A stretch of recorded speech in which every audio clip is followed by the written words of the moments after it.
Terima kasih pemirsa, Anda kembali menyaksikan Kominfo Newsroom. Pemirsa, Badan Pusat Statistik melaporkan perekonomian Indonesia mengalami deflasi 0,03% pada Mei 2024 secara month-on-month.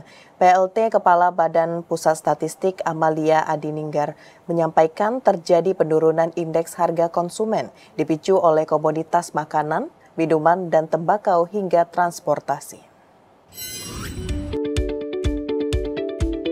Badan Pusat Statistik mencatat perekonomian Indonesia mengalami deflasi hingga 0,3% pada Mei 2024 jika dibandingkan dengan indeks harga konsumen bulan sebelumnya yang mencapai 106,40.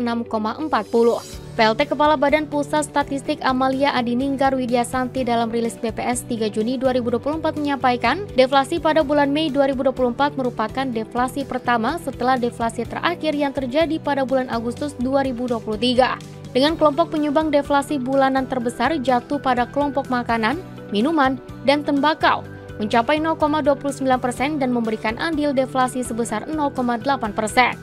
Komoditas lainnya yang juga memberikan andil deflasi ialah tarif angkutan antar kota sebesar 0,3%, tarif angkutan udara 0,2%, dan tarif kereta api dengan andil deflasi sebesar 0,1%. Amalia menilai penurunan ini disebabkan oleh penurunan harga komoditas tarif pengangkutan kota, tarif angkutan, dan tarif kereta api, di mana menurutnya hal ini menjadi fenomena yang wajar terjadi setelah momen Lebaran pada April 2024. Umumnya pasca Lebaran biasanya terjadi deflasi. Deflasi pada Mei 2024 utamanya disumbang oleh penurunan harga secara umum yang terjadi pada kelompok makanan, minuman dan tembakau, serta kelompok transportasi. Meskipun demikian, deflasi pasca Lebaran di bulan Mei 2024 ini memang tidak sedalam beberapa periode sebelumnya. Sebagai contoh, pada Juni 2021, di mana pada saat itu Lebaran terjadi pada tanggal 13 Mei 2021 dan pada bulan Juni tersebut terjadi deflasi sebesar 0,16% pasca Lebaran Mei 2021. Pemirsa, kita ke informasi lainnya. Kementerian Kelautan dan Perikanan meluncurkan modeling penangkapan ikan terukur pertama di Indonesia. Penerapan model ini diproyeksikan akan menambah jumlah transaksi perikanan di Provinsi Maluku hingga 48,4 miliar per bulan.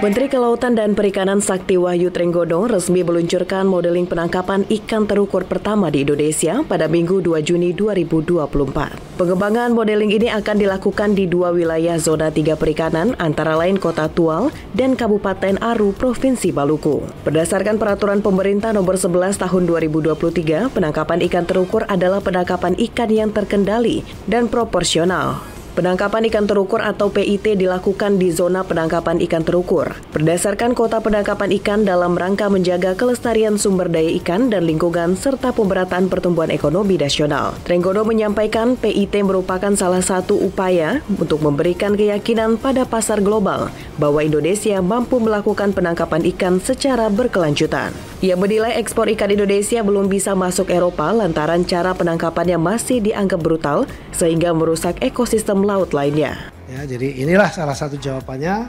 Penangkapan terukur itu adalah untuk memberikan keyakinan kepada market di dunia juga bahwa yang kita tangkap dengan cara yang lebih manusiawi, lebih baik begitu ya, dan ikannya lebih bisa dideteksi bahwa ini ikan dari mana, jenisnya seperti apa, dengan peralatan tangkap seperti apa, dan lebih efisien karena berangkatnya dari zona ini, diprosesnya di sini, dan kemudian diolahnya di sini, lalu kemudian dijual atau dipasarkannya juga dari sini. Sementara itu, PLT Direktur Jenderal Perikanan Tangkap KKP TB Heru Rahayu mengatakan melalui penerapan percontohan PIT diproyeksikan penambahan produksi hasil tangkapan dengan estimasi mencapai 4.578 ton per bulan dengan tambahan penerimaan negara bukan pajak dengan estimasi sebesar 48,8 miliar rupiah per bulan. Lebih lanjut, PIT diharapkan dapat menyerap tenaga kerja dengan estimasi sebanyak 5.130 orang dan dapat melaksanakan ekspor langsung dari Maluku. Hasil produksi ikan dari 187 kapal ini diestimasi sekitar 4.578 ton setiap bulannya dengan nilai transaksi sekitar 48,4 miliar dalam satu bulannya.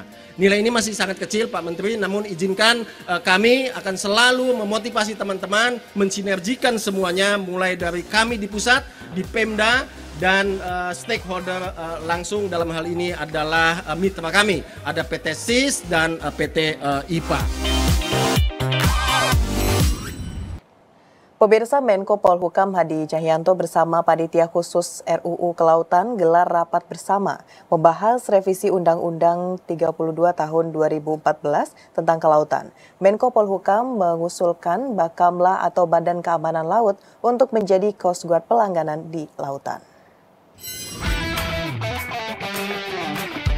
Menko Polhukam Hadi Cahyanto dalam rapat bersama Pansus RUU Kelautan menegaskan pandangan pemerintah terhadap Undang-Undang Pelayaran khususnya penegakan hukum di laut. Menurutnya, keamanan, keselamatan, dan penegakan hukum di wilayah perairan Indonesia dan yurisdiksi Indonesia perlu diatur sinergi oleh berbagai kementerian lembaga terkait agar efektif dan efisien dalam penegakan hukum.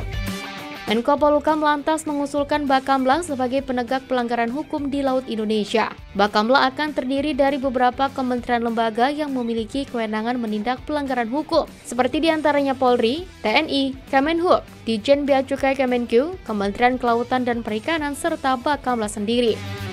Dengan Bakamla menjadi Coast Guard, maka Bakamla tidak hanya berwenang dalam penyelidikan dan patroli. Nantinya Bakamla akan bertanggung jawab langsung pada Presiden. Berdasarkan arahan Bapak Presiden sejak tahun 2014, Bakamla disiapkan sebagai embrio Coast Guard dan menugaskan Menko Polhukam untuk melakukan harmonisasi regulasinya agar Bakamla menjadi Indonesia Coast Guard. Dalam rangka penguatan sinergitas kementerian lembaga yang memiliki kewenangan di laut, pemerintah menetapkan kebijakan dan dengan strategi sebagai berikut. A. Dalam jangka pendek, untuk menyinergikan kementerian lembaga telah ditetapkan dalam jangka pendek adalah yang pertama adalah Peraturan Pemerintah Nomor 13 Tahun 2022 tentang penyelenggaraan keamanan, keselamatan, dan penegakan hukum di wilayah perairan Indonesia dan wilayah yurisdiksi Indonesia. Pemirsa, Komisi 10 DPR RI menyetujui naturalisasi 2 pemain sepak bola calon timnas Indonesia bersama Kemenpora dan PSSI. Kedua pemain itu adalah Kelvin Ronald menempati posisi bek sayap dan Jens Reven menempati posisi striker.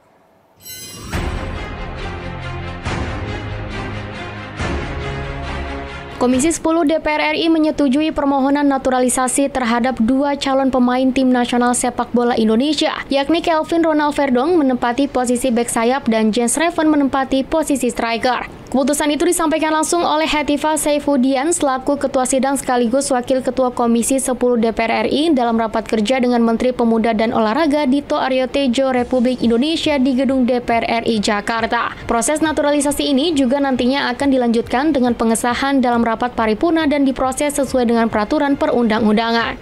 Komisi 10 DPR RI memutuskan menyetujui rekomendasi kewarganegaraan Republik Indonesia atas nama Saudara Kelvin Ronald Verdong dan Saudara Jens Reven dengan catatan bahwa penetapan kewarganegaraan Republik Indonesia ditetapkan oleh instansi yang berwenang berdasarkan ketentuan peraturan perundang-undangan yang berlaku. Pada kesempatan yang sama, Menteri Pemuda dan Olahraga Dito Aryo Tejo mengatakan proses naturalisasi pada tahun ini berbeda dengan tahun-tahun sebelumnya, di mana pada tahun 2010 proses naturalisasi hanya dilakukan untuk kepentingan klub. Namun, pada saat ini hanya dilakukan untuk kepentingan timnas dan bagi pemain yang akan dinaturalisasi diwajibkan untuk memiliki darah Indonesia. Selain itu, Dito juga menjelaskan alasan mengajukan permohonan pemberian status kewarganegaraan kepada kedua pemain keturunan tersebut untuk memperkuat timnas Indonesia dalam jangka pendek dengan proses pembinaan dalam jangka panjang. Proses dari naturalisasi ini sendiri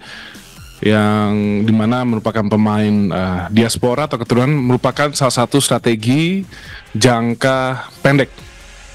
Dan perlu saya tegaskan kembali bahwa ada perbedaan yang signifikan proses naturalisasi yang dilakukan mungkin tadi yang Bapak sampaikan di 2010 dan sekarang, di mana ketika itu naturalisasi hanya untuk klub. Dan yang dilakukan saat ini naturalisasi untuk kepentingan timnas, dengan kata lain merah putih dan negara. Dan saat ini juga pemain yang dinaturalisasi merupakan pemain yang wajib memiliki darah Indonesia. Pemirsa, usai jeda pariwara, kami akan kembali dengan informasi lainnya. Tetaplah bersama Kominfo Newsroom.